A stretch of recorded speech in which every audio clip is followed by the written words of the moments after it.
Assalamualaikum warahmatullahi wabarakatuh. Kenalin, nama saya Nida Naufal Zahra dari kelas MP 4404.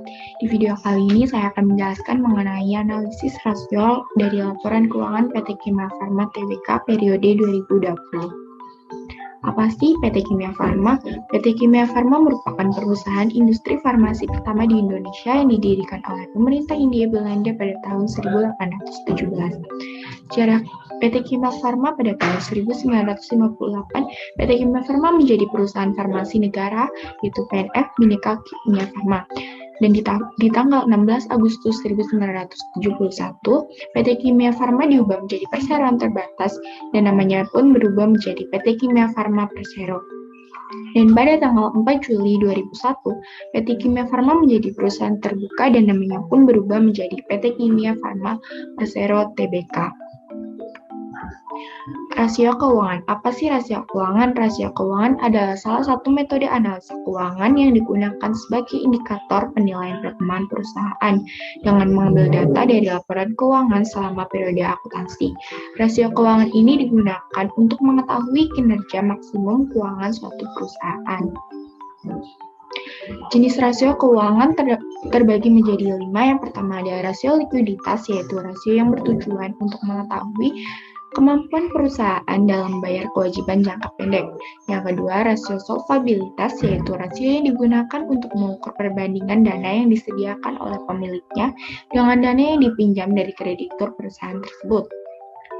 Yang ketiga, terdapat rasio profitabilitas, yaitu menilai kemampuan perusahaan dalam menghasilkan laba dan mencari keuntungan dari aktivitas bisnisnya. Yang keempat, terdapat rasio aktivitas, yaitu rasio yang menggambarkan aktivitas yang dilakukan perusahaan dalam menjalankan operasinya. Dan yang terakhir, terdapat rasio pasar, yaitu rasio yang digunakan untuk mengukur kinerja keuangan perusahaan tercatat terkait dengan nilai pasar sahamnya. Selanjutnya, terdapat analisis rasio keuangan PT Kimia Farma.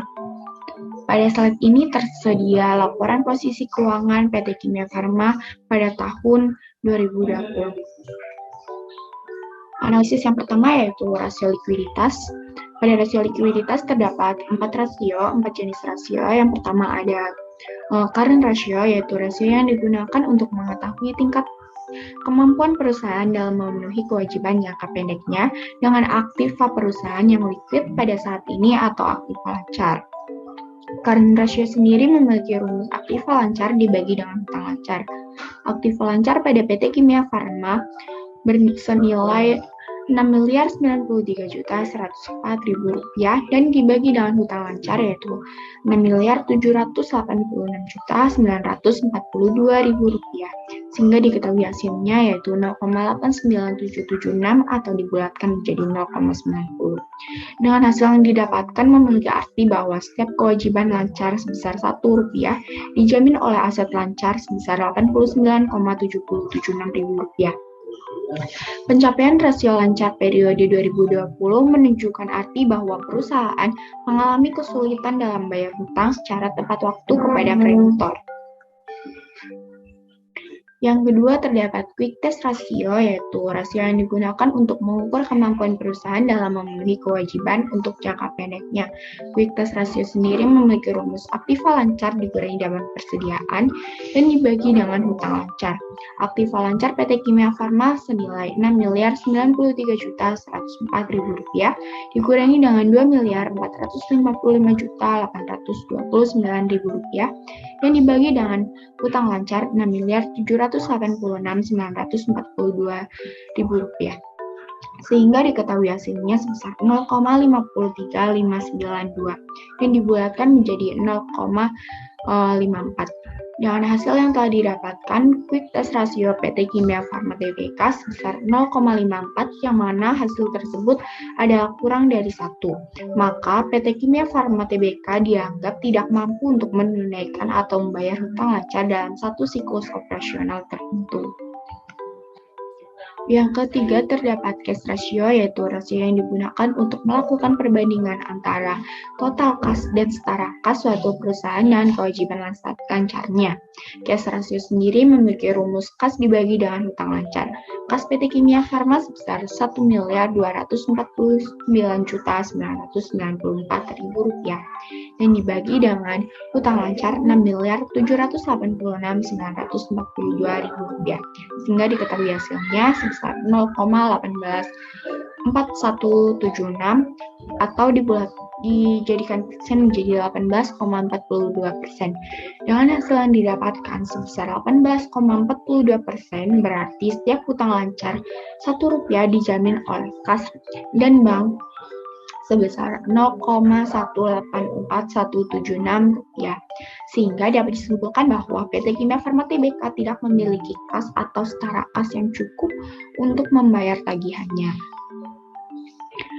Yang keempat, inventory to NWC, yaitu rasio yang digunakan untuk membandingkan antara jumlah sediaan atau inventory dengan modal kerja perusahaan. Inventory to NWC memiliki rumus persediaan dibagi dengan aktif lancar. Persediaan PT Kimia Farma sebesar Rp2.459.829.000 dibagi dengan Rp6.093.104.000 sehingga diketahui hasilnya sebesar 0,4030. Dengan hasil yang didapatkan dapat disimpulkan bahwa PT Kimia Farma Tbk memiliki jumlah utang yang lebih besar dibandingkan aset yang dimiliki, sehingga perusahaan memiliki kesulitan dalam bayar hutang. Yang kedua yaitu ada rasio solvabilitas. Pada rasio solvabilitas terbagi menjadi dua.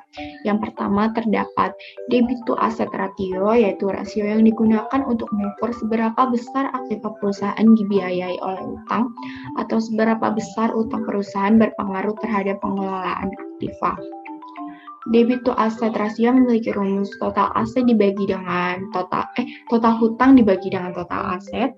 Total hutang PT Kimia Farma sebesar Rp10.457.145.000 dan total aset sebesar Rp17.562.817.000 sehingga diketahui hasilnya sebesar 59,54%. Dengan hasil yang didapatkan dapat disimpulkan bahwa aset perusahaan dibiayai dari hutang. Yang kedua, terdapat debit to equity ratio, yaitu rasio yang digunakan untuk membandingkan jumlah hutang dengan ekuitas. Debit to equity ratio memiliki rumus total hutang dibagi total ekuitas. Total hutang PT Kimia Farma sebesar Rp10.457.145.000 dibagi dengan Rp7.105.672.000 sehingga diketahui hasilnya sebesar 147,17%. Dengan hasil yang didapatkan dapat disimpulkan bahwa perusahaan memiliki hutang atau kewajiban yang lebih besar dibandingkan dengan modal laba bersihnya. Yang ketiga terdapat rasio profitabilitas. Yang pertama ada gross profit margin, yaitu rasio yang digunakan untuk menghitung besaran persentase laba kotor terhadap pendapatan dari penjualan atau sales revenue yang sudah dikurangi dengan harga pokok penjualan atau HPP. Gross profit margin memiliki rumus laba kotor dibagi dengan penjualan. Laba kotor PT Kimia Farma sebesar Rp3.659.131.000 dibagi dengan penjualan sebesar Rp10.601.173.000 sehingga diketahui hasilnya sebesar 36,54%. Dengan margin laba kotor 36,54% untuk Kimia Farma Tbk berarti 63,46% dari keuntungan perusahaan Kimia Farma digunakan untuk harga pokok penjualan atau untuk produksi produk dan 36,54% digunakan untuk biaya lain-lain dan laba bersih perusahaan. Yang kedua, operating profit margin, yaitu rasio yang digunakan untuk perhitungan untuk mengukur seberapa besar untuk perusahaan dari pendapatan yang diperoleh setelah membayar seluruh biaya variabel produksi seperti upah dan bahan baku sebelum membayar biaya bunga dan pajak penghasilan. Operating profit margin memiliki rumus EBIT dibagi dengan sales. PT Kimia Farma sendiri sebesar 52,933 juta rupiah dibagi dengan 330.187.000 rupiah, sehingga didapatkan hasilnya sebesar 16%. Operating profit margin PT Kimia Farma adalah sebesar 16% dari seluruh pendapatan yang diperoleh sepanjang tahun keuangan periode 2020. Kemudian ada net profit margin, yaitu rasio untuk mengukur besaran persentase sisa pendapatan. Net profit margin memiliki rumus laba bersih dibagi dengan penjualan bersih. Laba bersih PT Kimia Farma sebesar Rp20.426.000 dibagi dengan penjualan bersih, yaitu Rp10.006.000. Dan diketahui hasilnya sebesar 0,20%. Net profit margin dikatakan baik apabila hasil perhitungan lebih dari 5%, sedangkan PT Kimia Farma memiliki nilai margin di bawah 1%, sehingga dapat disimpulkan bahwa perusahaan PT Kimia Farma Tbk dianggap belum dinilai efisien dalam menentukan harga penjualan produk dan jasanya. Kemudian terdapat return on asset, yaitu rasio yang dapat memberikan penilaian terkait kinerja aset perusahaan dalam menghasilkan laba bersih. Return on asset atau ROA memiliki rumus laba bersih dibagi dengan total aktiva. Laba bersih PT Kimia Farma sebesar Rp20.426.000 dibagi dengan total aktivanya, yaitu Rp17.592.817.000, sehingga diketahui hasilnya yaitu 0,10%. ROA dikatakan memiliki kategori yang baik jika memiliki nilai di atas 5,98%. Dengan nilai yang didapatkan, PT Kimia Farma dianggap belum dapat dikategorikan baik karena bernilai di bawah 5,98%.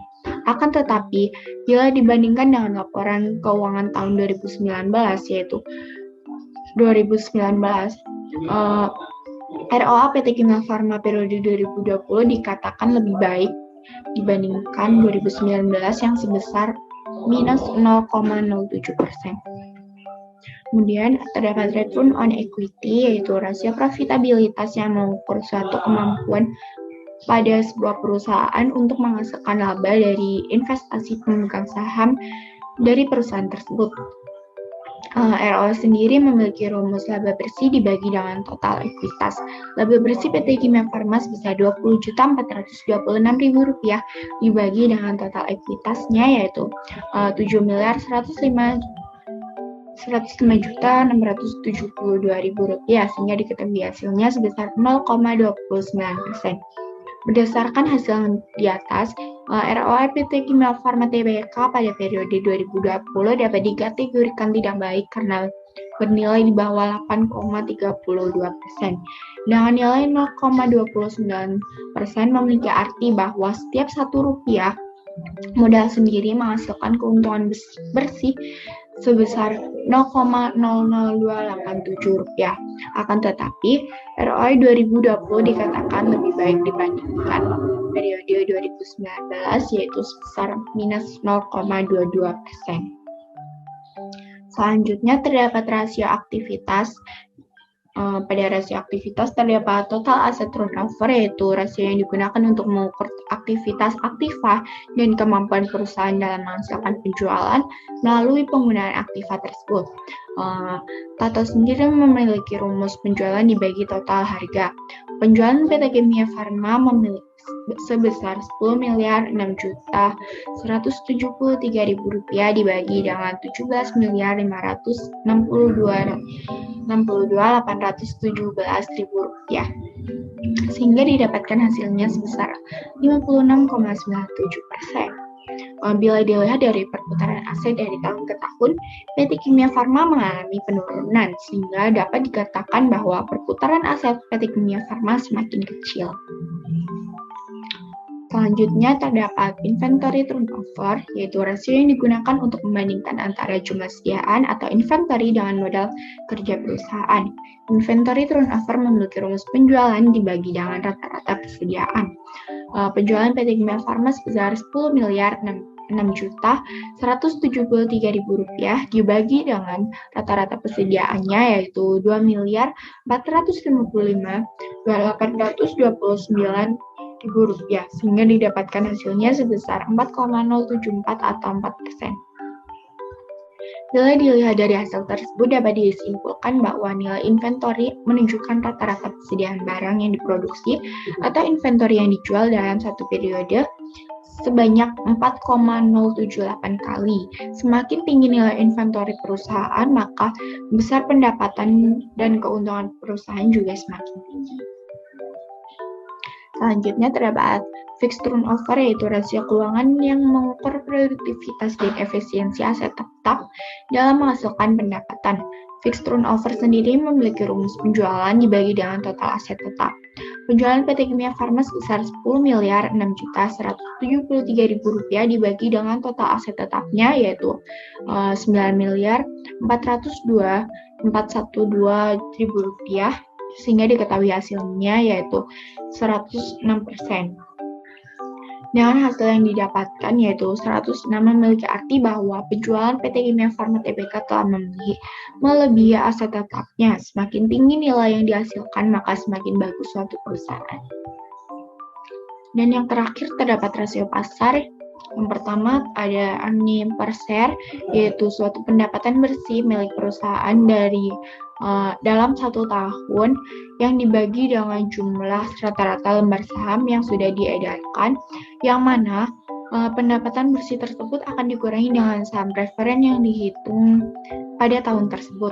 Earning per saham sendiri memiliki rumus laba bersih dibagi dengan jumlah saham yang beredar. Laba bersih PT Kimia Farma sebesar Rp20.426.000 dibagi dengan jumlah saham yang beredar yaitu Rp5.554.000 sehingga diketahui hasilnya sebesar 3,678. Maka earning per share PT Kimia Farma periode 2020 sebesar 3,678.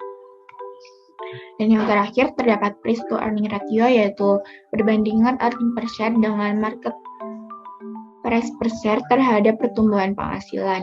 Price to earning ratio sendiri memiliki rumus harga saham dibagi dengan lembar per saham. Harga saham PT Kimia Farma sebesar Rp4.250 dan lembar per sahamnya yaitu 368 sehingga didapatkan hasilnya sebesar 11,548. Maka price to earning ratio PT Kimia Farma sebesar 11,5489. Sekian yang dapat saya sampaikan. Semoga video kali ini bermanfaat. Terima kasih dan sampai jumpa di lain video.